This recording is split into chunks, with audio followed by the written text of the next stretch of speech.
میں تہ دل سے صدر پاکستان عزت مآب ڈاکٹر عارف علوی صاحب کا مشکور ہوں کہ جناب صدر نے پائکو کی دوسری جنرل کانفرنس کی افتتاح کے لیے ہمیں اپنا قیمتی وقت دیا۔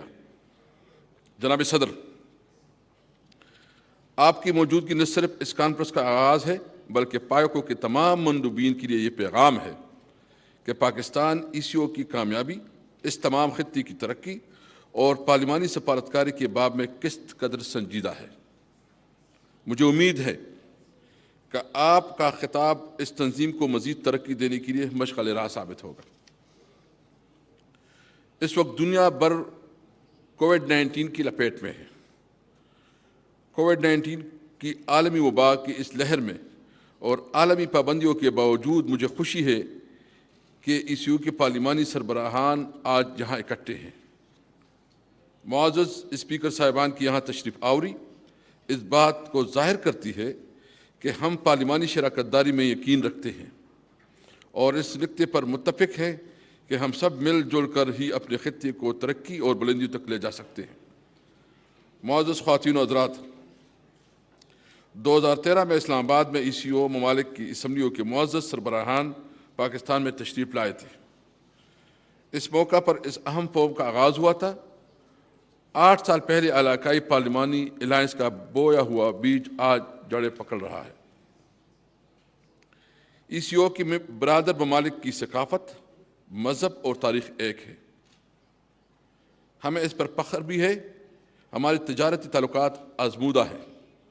انہی مضبوط رشتوں کے ذریعے ہمیں آپس میں جڑے ہوئے ہیں۔ اس فورم کے ذریعے ہمیں یہ موقع میسر آیا ہے کہ ہم اپنے خطے کے لیے بامقصد اور مؤثر تعاون اور رابطہ کا فریم ورک قائم کریں۔ معززین، اس وقت دنیا میں تیزی سے تبدیلیاں آ رہی ہیں۔ مثلا غیر ریاستی عناصر نان اسٹیٹ ایکٹرز کا اثر رسوخ بڑھ رہا ہے۔ اس طرح دنیا بھر میں تشدد پسندی بڑھ رہی ہے۔ دوسری طرف ریاستوں کا انفرادی کردار کم ہو رہا ہے اور عالمی سیاست میں علاقائی تعاون بڑھ رہا ہے۔ لہٰذا ہمارے لیے ضروری ہے کہ ہم بھی اپنے مؤثر اجتماعی کردار سے عالمی سیاست میں اپنا مقام پیدا کریں اور علاقائی ترقی پر توجہ دیں۔ تاریخ گواہ ہے کہ ماضی میں ایشیا دنیا بھر کی کل پیداوار کا 60% حصہ پیدا کرتا تھا، مگر پھر یہ حصہ سکڑتا چلا گیا۔ اب پھر ہمارے خطے میں تیزی سے ترقی ہو رہی ہے اور عنقریب ہمارا خطہ دوبارہ دنیا کا ترقی یافتہ خطہ بن جائے گا۔ ECO ممالک کا جغرافیائی محل وقوع بہت اہم ہے۔ ہماری مجموعی آبادی 460 ملین افراد سے زائد ہے، نیز ہمارے ممالک کا رقبہ 8 ملین مربع کلومیٹر سے زائد ہے۔ یہ 10 ممالک روس کو خلیج فارس سے اور چین کو یورپ سے ملا رہے ہیں اور مشرق اور مغرب کے مابین عالمی تجارتی راہداری کا واحد ذریعہ ہے۔ ہمیں محل وقوع کی اس برتری سے فائدہ اٹھاتے ہوئے علاقائی ترقی پر توجہ دینا ہوگی۔ معزز خواتین حضرات، یہ بدقسمتی ہے کہ وسیع مواقع ہونے کے باوجود ہمارے لوگ بھوک، افلاس، بیماری، ناخواندگی کا شکار ہیں۔ ہمارے لوگوں کو بہتر مستقبل کے لیے مواقع کی کمی کا سامنا ہے۔ ہمیں مضبوط علاقائی تعاون کے ذریعے پورے خطے کو عظیم تر بنانا ہے۔ اس سلسلے میں ہمیں ECO جیسے ادارے کو فروغ دینے کے علاوہ خطے میں باہمی تجارت، رابطہ اور مشترکہ بینکاری کے نظام کی قیام پر توجہ دینی چاہیے۔ گوادر اور چابہار کے مابین ریل نیٹ ورک کا قیام اور یورپ اور ایران اور ترکی کے ذریعے وسطی ایشیا تک اس کی رسائی خطے میں اہم اقتصادی ترقی میں پیشرو ثابت ہوگی۔ اس طرح CPEC کے تحت پاکستان سے چین تک ریلوے ٹریک کی تعمیر اس پوری وسطی ایشیا خطہ کے لیے اقتصادی ترقی میں معاون ہوگی۔ نیز ہمیں transit frame work agreement TFA پر مکمل عمل درآمد کو یقینی بنانا ہوگا۔ آج دنیا کو جن چند بدترین چیلنج کا سامنا ہے، ان میں دہشت گردی، انتہا پسندی شامل ہے۔ ان مشترکہ چیلنجوں سے نمٹنے ہونے کے لیے مشترکہ پارلیمانی اقدامات ترتیب دینے کی ضرورت ہے۔ پاکستان ہمیشہ سے افغانستان میں قیام امن کا خواہشمند رہا ہے، لہٰذا افغانستان میں قیام امن کے لیے جتنی بھی کوشش کی گئی ہیں، پاکستانی پارلیمنٹ نے ہمیشہ بڑھ چڑھ کر اس کی حمایت کی ہے۔ پاکستان پارلیمنٹ اس سلسلے میں افغان پارلیمنٹ کی شان بشانہ کڑی ہے۔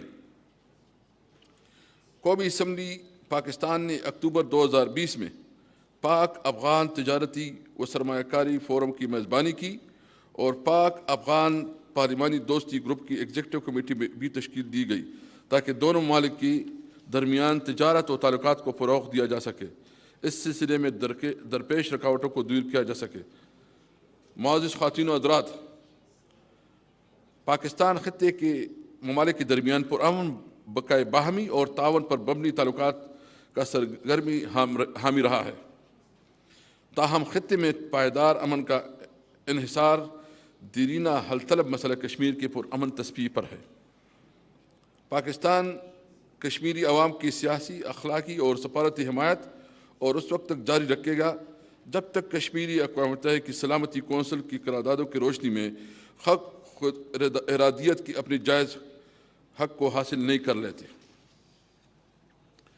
بھارت فوجی مہم جوئی کر کے اور ہندوتوا کے انتہا پسندانہ نظریے کو پھیلا کر نہ تو پاکستان کو کشمیر کی حمایت سے پیچھے ہٹا سکتا ہے اور نہ ہی باہمت کشمیری عوام کے جذبے کو روک سکے گا۔ میں مسئلہ کشمیر کے پرامن حل کے لیے ECO ممالک کی مسلسل حمایت پر شکریہ ادا کرتا ہوں۔ چونکہ ہم سب اپنی مشترکہ ترقی کے لیے امن کو فروغ دینے کا عہد کرتے ہیں، لہذا ہمیں فلسطین میں اپنے مسلمان بھائیوں اور بہنوں کی تکالیف اور اذیتوں کو نظر انداز نہیں کرنا چاہیے۔ جب اسرائیلی فوج مسجد اقصیٰ میں پرامن نمازیوں پر کلم کلا اور انتہائی ظالمانہ حملے کرتی ہے، اقصیٰ کی پٹی کا محاصرہ کرتی ہے اور رہائشی علاقوں کو ہدف بناتی ہے، تو دنیا کی نام نہاد عالمی مغربی طاقتیں انسانی حقوق، جنگی جرائم اور امن کے معاہدے جیسی باتوں کو نظر انداز کر دیتی ہے۔ آج تک شہادتوں کی تعداد 200 سے زیادہ اور شدید زخمیوں کی تعداد تقریباً 2000 ہو چکی ہے۔ مسلم ممالک کو اس مسئلے کو صحیح معنوں میں اجاگر کرنا چاہیے اور اس بات کو یقینی بنانا چاہیے کہ فلسطینیوں کے مسائل پر عالمی برادری توجہ دے اور اصلاح کی جارحیت کو پوری طور پر روکا جائے۔ معزز خواتین و حضرات، وزیر اعظم پاکستان عزت مآب جناب عمران خان صاحب نے کووڈ-19 کے بعد علاقائی اقتصادی تعاون میں اضافے کے لیے حال ہی میں 6 اہم تجاویز پیش کی ہیں۔ میں اس پلیٹ فارم کے واسطے سے تجاویز کو آپ کے سامنے رکھنا چاہتا ہوں۔ نمبر 1، عالمی باعث نمبرزما ہونے کے لیے قومی و بین الاقوامی وسائل کو استعمال میں لانا۔ نمبر 2، مستقبل میں اس طرح کی بحران کا سبب کرنے کے لیے صحت کی نگہداشت کے پائیدار نظام کا قیام۔ نمبر 3، سوئم ECO ممالک میں تجارت کو آسان بنانے اور دیگر عالمی معیشتوں کو راہداری کی سہولت دینے کے لیے ٹرانسپورٹ کی مربوط نیٹ ورک کا ترقی۔ 4، ECO انویسٹمنٹ ایجنسی اور organisation of annual ECO investment fair کا قیام۔ 5، تجارت فروغ کے لیے اقدامات کرنا، مثلا سرحدی طریقہ کار کو آسان بنانا، علاقائی اداروں کے رابطوں کا فروغ اور تنظیم اقتصادی تعاون تجارتی معاہدے پر عمل درآمد۔ 6، علم پر مبنی معیشتوں کی فروغ، تحقیق اور ترقی پر اخراجات میں اضافہ اور تیز ترین ڈیجیٹلائزیشن، خصوصاً ECO ممالک کے تمام حصوں تک نشریات کی وسعت بڑھانے پر توجہ دینا۔ محترم مہمان گرامی، میں آخر میں پائیکو کی تعریف کرنا چاہتا ہوں کہ اس پلیٹ فارم نے اپنے قیام کے بعد سے باہمی معاشرتی بہبود، مشترکہ معاشی ترقی اور بہتر روابط کے لیے گراں قدر اقدامات اٹھائے ہیں۔ میں ایک بار پھر جناب صدر آپ سے شکریہ ادا کرتا ہوں اور تمام مہمانوں کا آمد پر ان کا شکریہ ادا کرتا ہوں۔ پاکستان زندہ باد، علاقائی تعاون پائندہ باد۔